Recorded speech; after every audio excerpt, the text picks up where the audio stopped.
Have you ever thought about starting your own podcast? When I was trying to get this podcast off the ground, I had a lot of questions like how do I record an episode?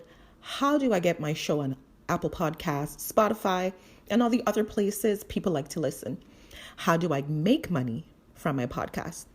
The answer to every one of these questions is really simple. Anchor. Anchor is a one-stop shop for recording, hosting, and distributing your podcasts. Best of all, it's 100% free and ridiculously easy to use. And now Anchor can match you with great sponsors too, so you can get paid to podcast.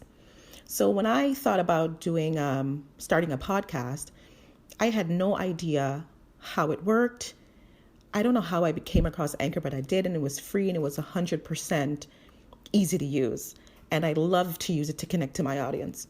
So if you've always wanted to start a podcast and make money doing it, go to anchor.fm/start to join me and the diverse community of podcasters already using Anchor. That's anchor.fm/start. I can't wait to hear your podcast. Ladies, let's be real for a second. Are you trying to build your business alone and realize that you need company, you need support, and really your business is stagnant? Well, join the Close Friends Challenge that I'm hosting June 20th on the gram. All you have to do is get on my Instagram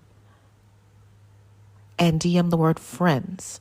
This will allow you to join the challenge starting June 20th and join our bomb community of ladies who are ready to offer support and grow their business right alongside you. You don't have to be alone in this process. Being alone is an option. Being alone is a choice. Hit me up at I am Koyetta. DM the word friends to get on my close friends list and join the Close Friends Challenge starting June 20th. You don't want to miss this. We will be taking simple steps to help your business grow, simple steps to skyrocket your business, simple steps to get you the results you desire. All the link is in the description box. I hope to see you there.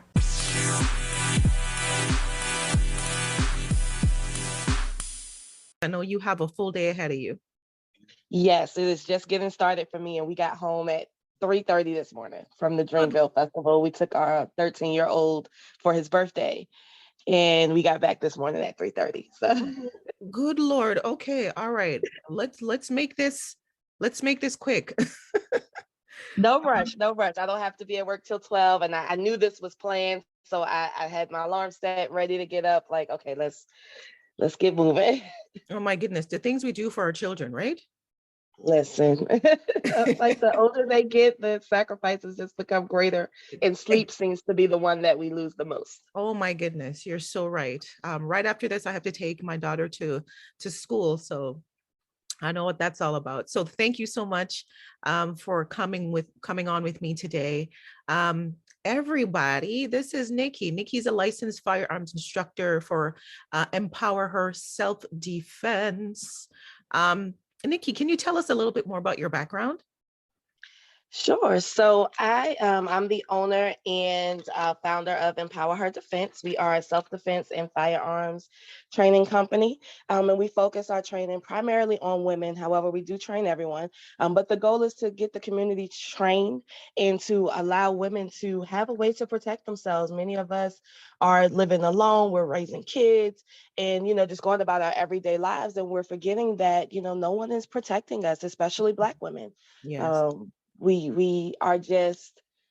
being killed, and primarily by people that we know, people that we trust, our family members, our loved ones, our spouses and partners. And so when the danger is that close, when you let your guard down, you have no means of protecting yourself. And so it goes beyond a little bit beyond the firearm itself. But that is just one way for us to be able to level the playing field. There's, no matter how much we weigh or work out or box or train, we're never going to be able to meet a man on his level when it comes to strength. And so we have to start thinking about, if something were to happen to me, maybe while I'm out with my children, Yeah. what could I do? If I'm trying to hold on to my baby's hand, to keep someone from snatching them away, Yeah. what are my recourses, right? How can I defend myself? We have already realized that screaming and crying and asking for help doesn't work. People will record us, but they won't help us. Mm-hmm. And so we're kind of in that position where we have to realize that it's on us. We have to be our own first responders, no matter where you live. I personally live 5 minutes from the police station, but if you call from my neighborhood, they're going to take 15 minutes. By that point, whatever is going on, it's over. Yeah. Very true. Very true. How badass is that you are the owner of this amazing company? What led you to start this business and then become a teacher? So when I got into my firearms training, I am a um, sexual assault victim and a domestic violence victim and survivor. And so when I got into my training, it was a male dominated industry, and I couldn't find what I was looking for. I wanted to train with a woman. I wanted to particularly train with a Black woman, Yeah. someone who looked like me, someone who had the same experience as me and could relate to a lot of the things that, had gone on in the culture. And it just wasn't there. It Yeah. just wasn't there. And so when I got to a point where I was sufficient, I decided that I would be what I was looking for, because I knew I could not be the only one. I would go into these training classes and I'd be the only female. Sometimes I'm the only Black woman. And then if there were other women there, they didn't look like me. Their background wasn't like mine. And so they couldn't relate. They were getting into this for a whole nother reason. And they started at like 4 or 5. I started at 25 and I'm Yeah. 38. So I'm 38 now. And so I wanted to be able to, create a lane that was just for us to get together and join. I looked at several gun clubs and things like that to get me active in shooting. And those clubs weren't safe spaces for me either. Yeah. While they were welcoming, it just wasn't a safe space for me because I would be the only one. Right. Can you tell me about tell me more about the National Black Defense Directory? And so the National Black Defense Directory was actually put together by Marcel Tig. She is out of Atlanta, and she is the owner of My Sister's Keeper. Yeah. And it's just an organization that is full of, the directory is full of firearms instructors that are all over the US, so Mm-hmm. that you could find someone who looks like you. You don't have to, go to different classes and find out on the day of class that this isn't a safe space for you or that you're not welcome here. Yeah. You will go to this directory, and it doesn't matter if you're in Virginia, where I am, or in Atlanta, or Utah, or Arizona, you're going to be able to find a group of instructors that look like you, that are vetted. I always recommend do your research, vet your instructors, because there are, some fly by night people out here that are just in it to get paid off of it. Yeah. But you have that opportunity of being able to, okay, this is my lane. In the same way that when I want to buy new lotions or I want to look for some new seasonings, I'm looking for something that's Black owned so that I can support my community. You can now do the same thing using that National Self-Defense Directory and find you a certified firearms instructor that may be a woman, or at least may be a person of color that you can support and feel comfortable training with. I love that, for us, by us. I love that it's embedded in us to make sure we have spaces for us. Um, Mm-hmm. and I love that we advocate for ourselves like no one else, that's important.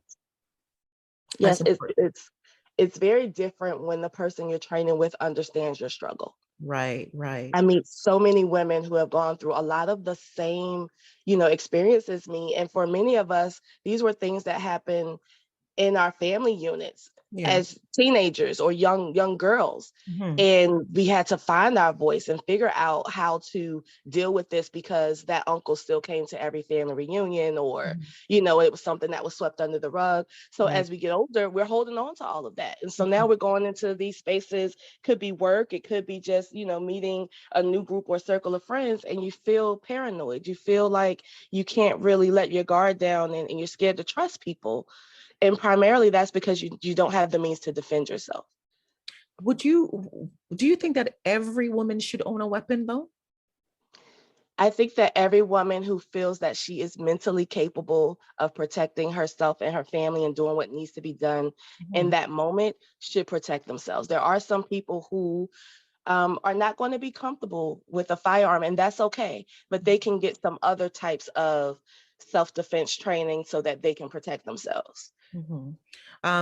Given the story that you mentioned of, family stories, things happen in families that we sweep under the rug. Do you feel, given that it could be something that some trauma, that there should be more resources for more counseling or things of that nature?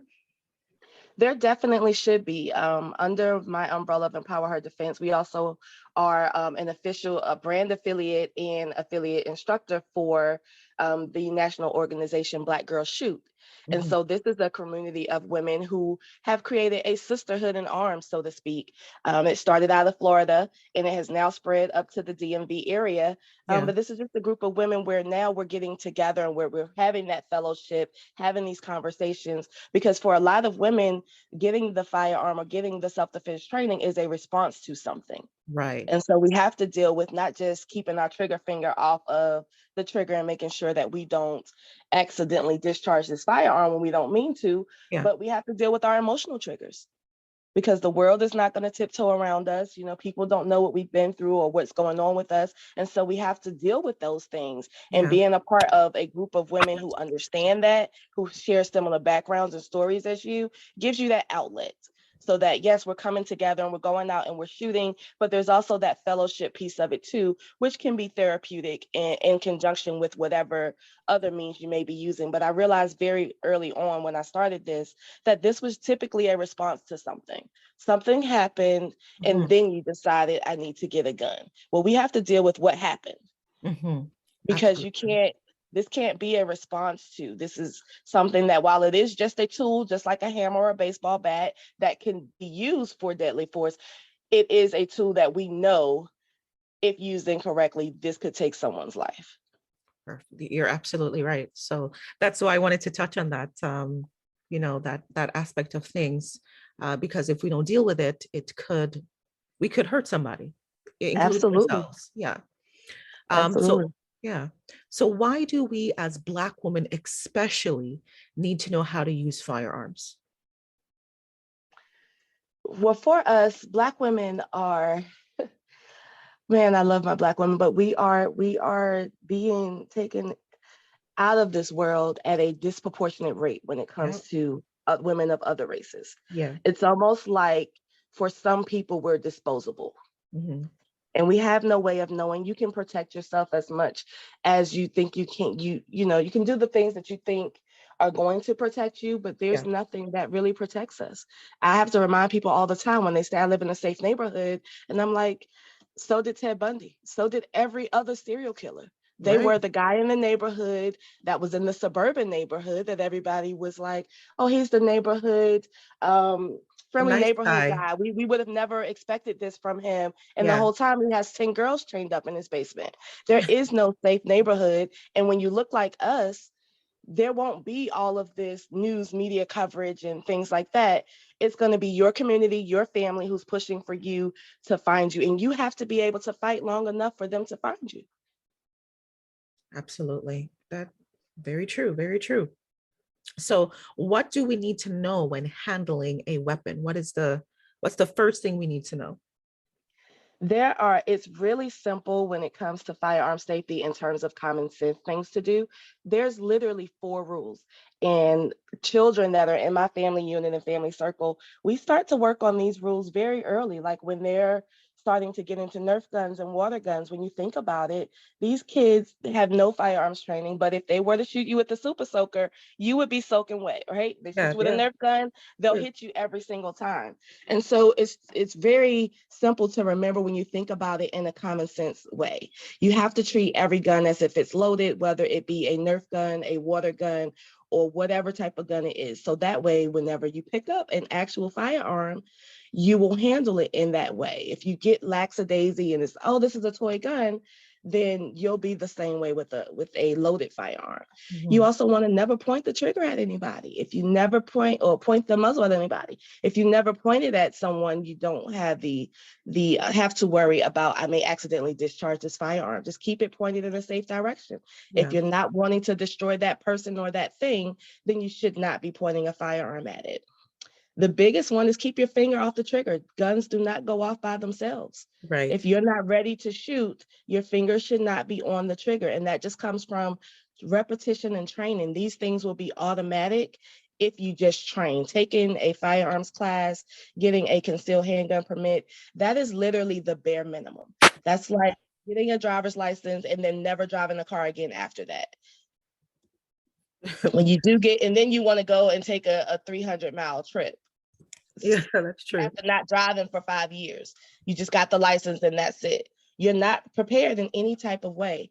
If you don't make the time to consistently train and become almost like you're building that muscle memory the same way you drive your car and you turn on your signal and you stop at your red lights, you have to operate your firearm the same way. Yeah. Because when there is time to defend yourself, you got about 5 seconds. So if Mm, you carried that gun concealed and you never practice how to get it out of your purse or never practice how to get it out of your holster, that moment when you do it, it's going to feel like, think about when you have to use the restroom and you're trying to put your key in the door. right. You can't do it. No one can do it, even though we put our key in the door at least 4 or 5 times a day, every day, Mhm. under stress. You won't be able to do it as easily. And that's what happens with your firearms. So if you don't put aside that time to train and make sure that you're proficient with getting your firearm out and how your firearm operates and building that muscle memory, in that moment when you only have 3 to 5 seconds, you'll likely panic and you're going to drop your gun or you're going to freeze up because you just don't have that familiarity with it where it's almost an extension of your hand. Right.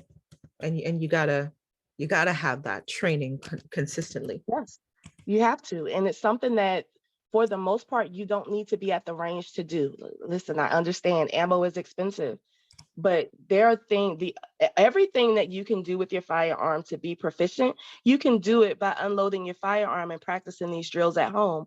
They're called dry fire drills. So you just Yeah. unload your weapon, go into another room where there is no live ammunition, and Mhm. you practice getting your gun out of your holster or however you plan to carry it. If it's in a purse, practice getting it out of your purse. You have to take it out every night anyway. Yeah. When you come home, it's not going to do you any good in your purse, right? So during that couple of seconds every night when you take it out of your purse, maybe to put it on your nightstand so that it's available if someone were to break in, you can go ahead and take that out every night as if someone were attacking you. That Yeah. way you're forcing yourself to practice accessing that gun very fast and getting on your target so that you actually hit what you're aiming at.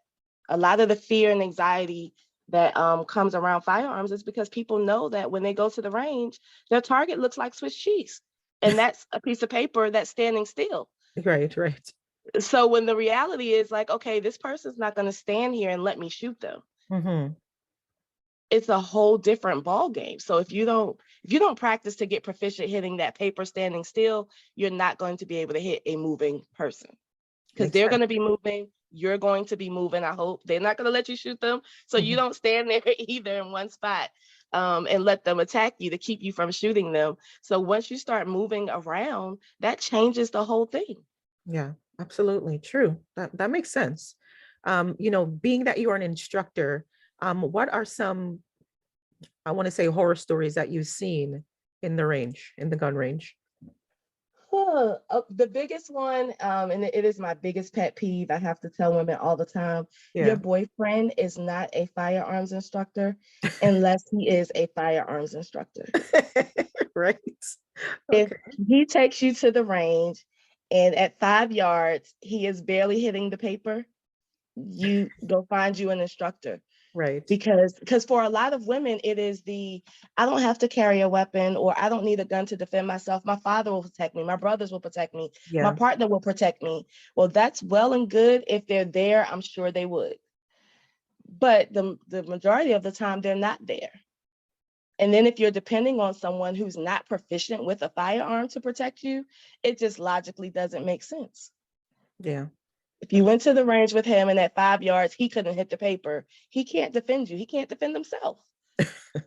Right. We don't think of those things. You just think, oh, they're going to protect me, right? You don't look at it practically, like you're suggesting. So we're very Yeah, I mean, emotional by creatures. all means, trust Yeah. your partner, right? Yeah. But take him to the range and make sure he can shoot first. Yeah. Right? It just doesn't logically make sense. I'm going to go on a cross country trip with my best friend and we're going to split the driving, but I've never seen this person drive. But we're driving from Virginia to California, which means I'm probably going to be asleep while they're driving, right? So you would want to make sure before you trust this person with your life that they can actually drive. Right. Right. My Absolutely. partner and I, we have shooting competitions. Hmm. It's like, can you protect me? And then if you fall short, I can pick up, right? And Yeah. thankfully we're both really good shooters, but it just becomes a competition thing with us because the reality of it is he's on the road a lot. And I was at home for years with a house full of firearms because he hunts and does all of that stuff. And there was Hmm. that false sense of security there Yeah. that, okay, well, I know the basics, point and shoot, right? We think it's just that simple. Maybe we've done it at a cookout in the backyard or something like that, New Year's. Hopefully nobody's still doing that on New Year's because we should know better now. Right. But just younger coming up, that's a lot of the exposure in our culture that we have. Hmm. And so there's that false sense of security there. And one morning, it was 3 a.m, I was watching something on Crime TV, and a lady had gotten her husband's shotgun and trying to defend her home, but she missed her shot and she shot her neighbor. Oh my goodness. And, Okay. and you would be responsible for that. You are responsible for every round that you fire, every round that leaves that ammo. You can literally be sitting in jail for murder for shooting a stop sign because it's not the gun's fault that you missed. That's not what you were aiming at. That just Mhm. happens to be what you hit. Right. That Right. stop sign could have been a person. Right. That's true. Can you address any myths surrounding the use of firearms? Um, the biggest one I hear is that you should keep them locked up and tucked away from children. Yes, you Really? should keep them locked up and tucked away from children. Absolutely. But you should not be the only person in your home that knows how to use your weapon. If Right. there's a weapon in your home and you're the only one, and let's say you're the adult in the house, Hmm. it's the same concept of someone breaks into a bank to rob it. They're going to take out the armed security guy first. That's the biggest threat. Yeah. So if you're the adult in your house, they're going to likely take you first. Hmm.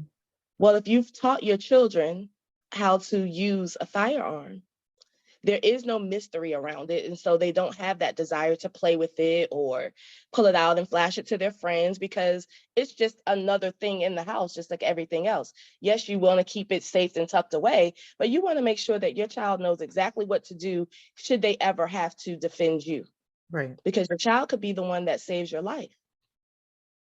Exactly. That's true. Now, why do you think America has such a large gun culture? I'm in Canada, and it's not like that here. So why do you think America in particular has such a large gun culture? We have had over the past few years, starting with Hurricane Katrina, we realized that no one is coming to save us. Our neighborhoods are usually the last neighborhoods to get any type of aid or services. Yeah. If you were to call, just even here in Richmond, and we're in the capital of Richmond, Yeah. when we had the protest after George Floyd, there were Hmm. people who lived on Monument Avenue, which is right downtown Richmond. This is a well-to-do area where people are in $1 million homes. Yeah. And they were calling the police for assistance, and the police were coming up 2 days later. 2 days later. 2 days after, because what were they going to do? You've got thousands of people Right. protesting Yeah. down here, people that are not even from this area. They don't have enough people on the police force to try and police all of these people. Right. And Right. so when those homeowners were calling because burning trash cans were getting thrown through their living room windows, Hmm. and the police were showing up 2 days later. That's when reality set in for a lot of people. And that's not a predominantly Black neighborhood. Right.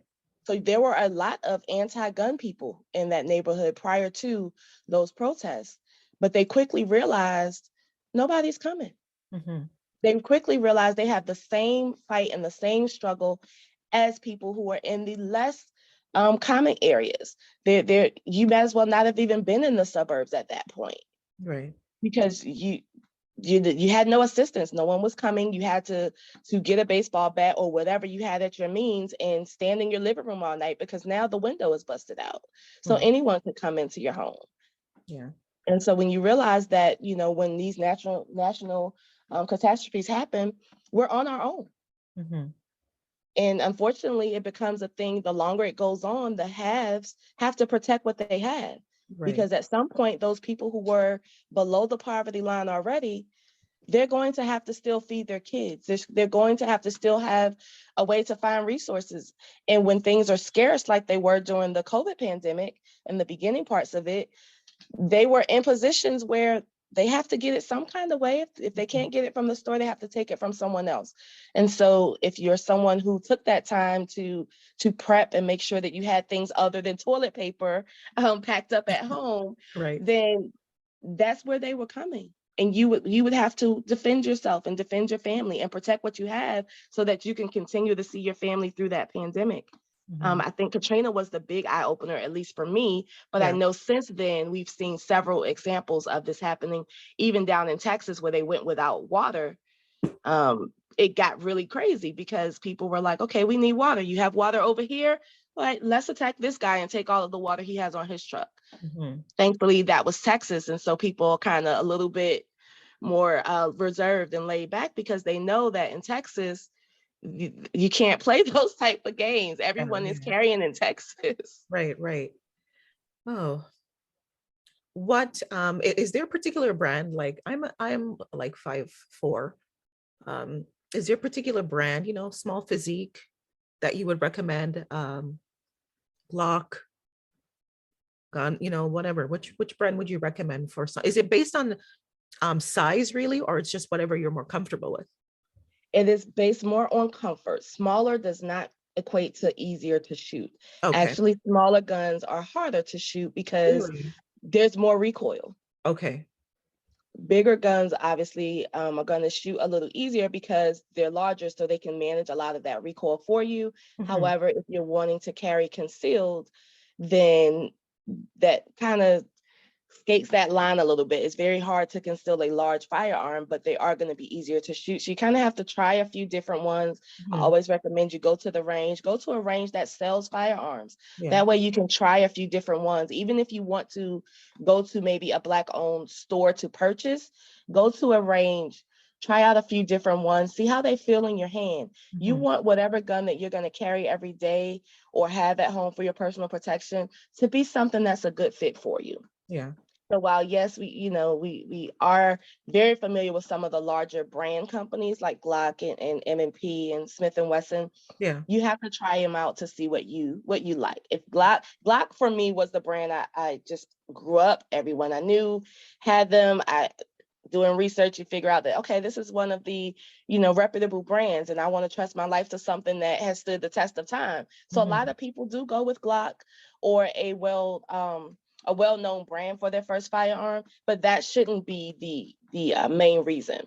Mm-hmm. If you or I notice a lot of times, especially for women, because I do teach some classes that are just women only classes, and Yeah. they come in with the prettiest firearms, the pinks, the purples, the teals, and that's great, but they Yeah. bought like a low quality, not really, you should probably not trust your life to this type of gun, but they Really? bought it because it's pretty. Right. And that's the thing in this community space, in the 2A community, that there are certain guns you'll only find in the stores that are in the urban areas. Mm-hmm. And then when you go out to a more affluent area, they're not even going to sell these pretty cheap guns Mm-hmm. in this area. So there's gun bias as well. There are gun biases as well. They Oh my are goodness. marketing because women, Black women particularly, we are our demographic is the largest demographic of gun owners. Yeah. And so they're starting to market things towards us. Unfortunately, they're doing it based on colors. I get it. Women would be attracted to pretty colored guns, right? It makes sense, Yeah. especially if you're girly and you want to kind of, this is a masculine tool. And so Mm-hmm. you want to make it pretty for you so that you'll carry it.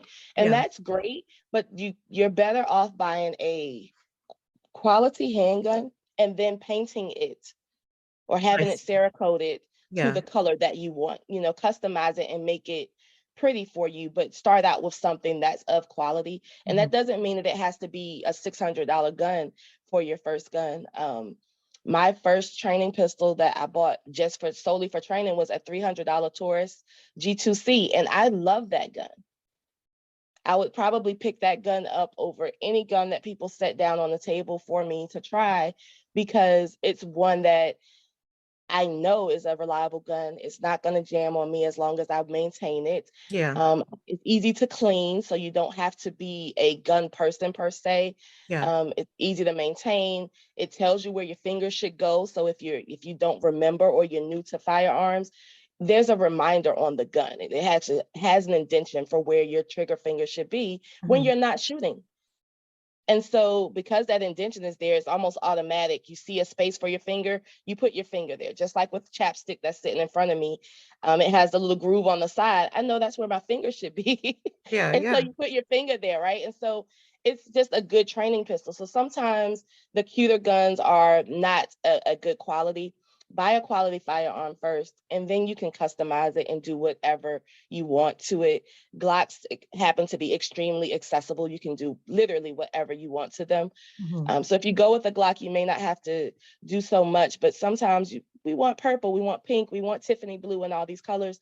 Yeah. You can get them Cerakoted afterwards to make them pretty, but please buy a quality firearm first. Okay, that's a tip right there. That's a tip right there. So we can keep the confetti alarm and the stun gun looking really pretty, because I was looking on the website and those things look pretty unassuming. They literally look like Hmm. toys.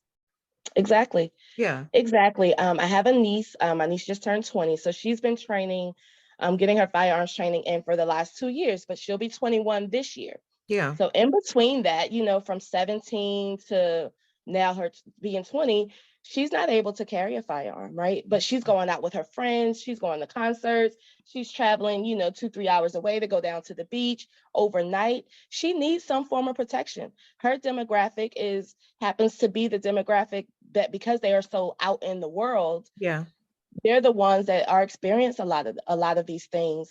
And I wanted to make sure that she was protected. So I actually started carrying less than lethal items primarily for her and her friends, like her demographic. It was more of I'm training women, and these women have young daughters at home that Yeah. also need some form of protection.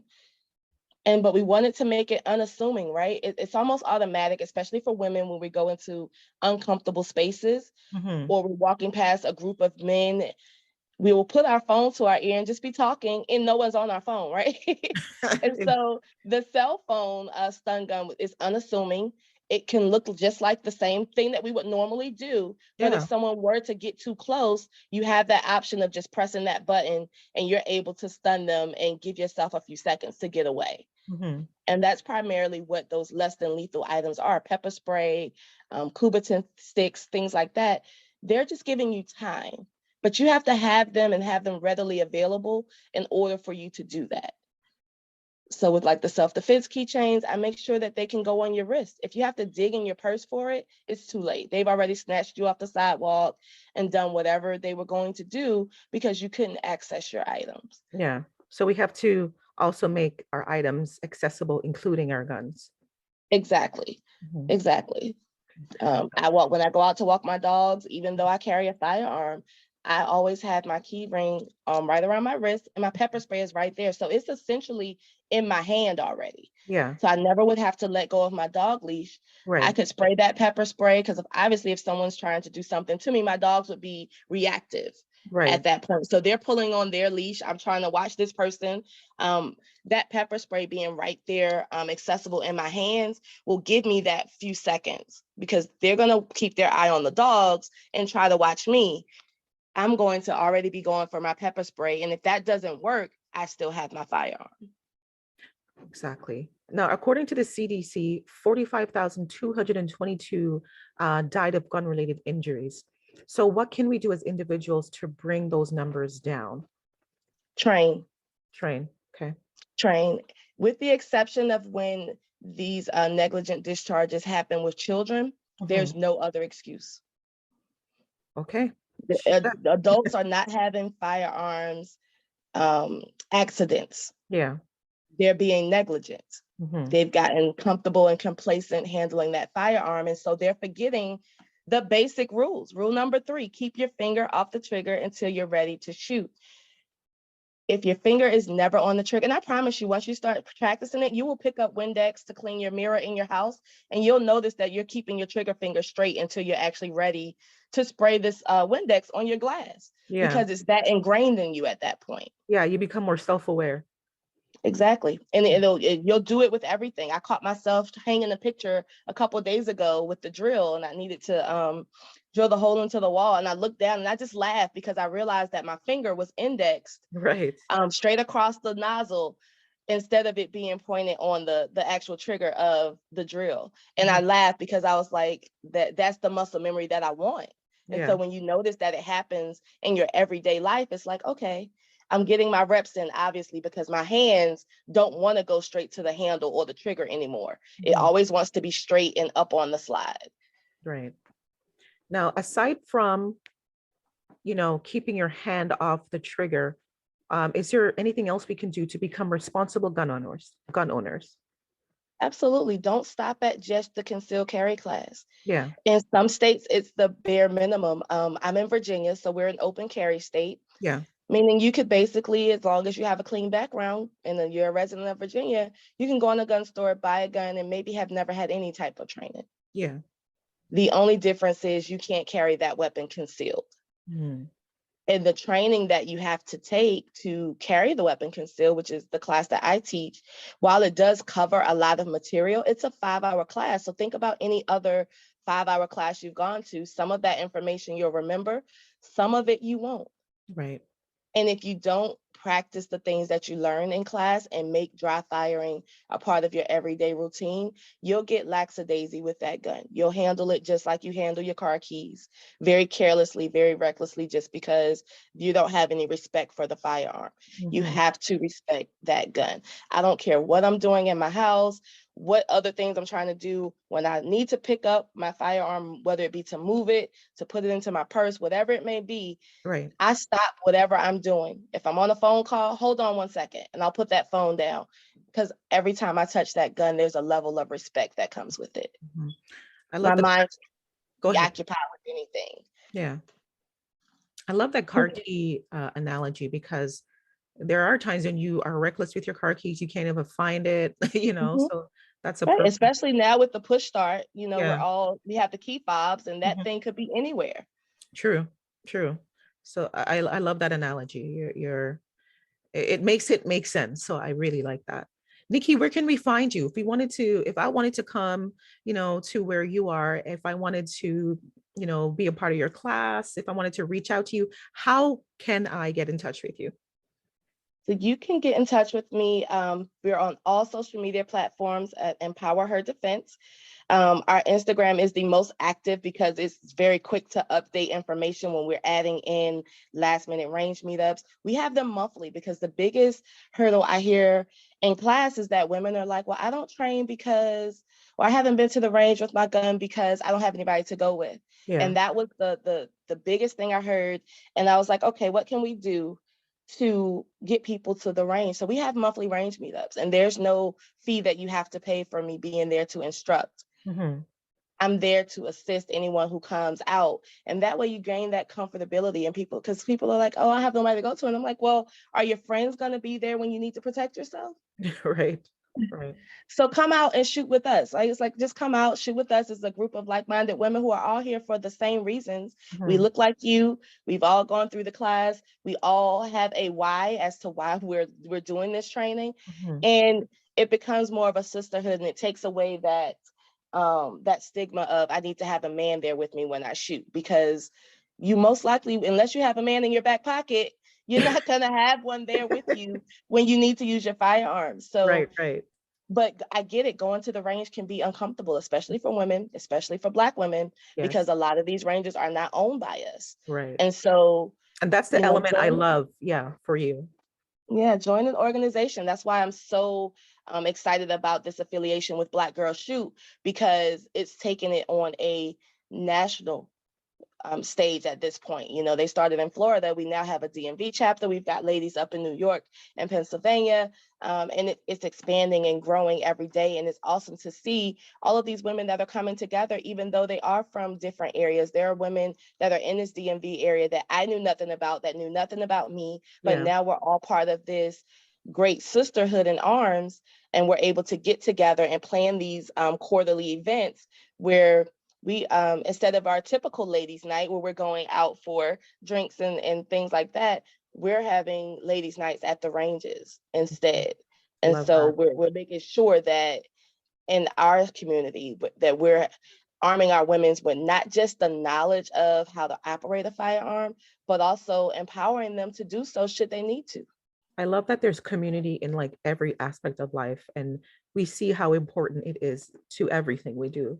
It absolutely is. Yeah. So are you on Twitter? I am on Twitter. Okay, so Twitter, We're Instagram. on Twitter, we're on Instagram, we are on Linktree, we're on everything except Facebook. Facebook keeps giving us a hard time. I get it, but we're very visual creatures. And so we have to be able to see the videos and the content. And Right. even though they're the same, I don't know why Instagram is so forgiving to 2A related content, whereas Facebook seems to be a little stricter. So we end up in Facebook jail a lot. Oh boy. So I know how to, I mean, Instagram is easier anyway. That's how I reached out to you. So thank you so much, Nikki, for taking the time to speak with me. I really appreciate it. And I hope you enjoy the rest of your day. I will. You do the same. Thanks for having us. And we will definitely, I've been spreading the word about this podcast. Thank you. And so I'm hoping that we can have more women come on. I've had an opportunity to listen to a few while we were driving down to North Carolina over the weekend and then last night, and I was very impressed. So thank you for having me. Oh, thank you so much. I really appreciate that. Thank you for taking the time to speak with me. And I'm sure I'll be coming down and coming to the range, and we'll be doing our thing down there. Yes, ma'am. And we travel. So we do traveling classes. We do traveling range meetups. Will you Like I come to said, I am Canada? part of To Black Girls Shoot. So I've been trying to get my way to Canada anyway. Oh, So all listen, I you need is tell the me when you're reason. coming. You tell me All I when you're need is the coming. reason. Because I've been trying to get there. I'm a huge Drake fan. So I'm always like, I don't want to go. I just want to go to experience it and say that I went. And so Well, I've you know definitely been what? trying to get my way there. My partner's a truck driver. So I'm like, the first route that you get going to Canada, let me know because I'm going. Okay, I'm in Toronto, Canada. You hit me up when you get here. I definitely will. All right, then, Nikki, you take care. Enjoy your day. You too. Thanks. Bye. Okay, bye-bye.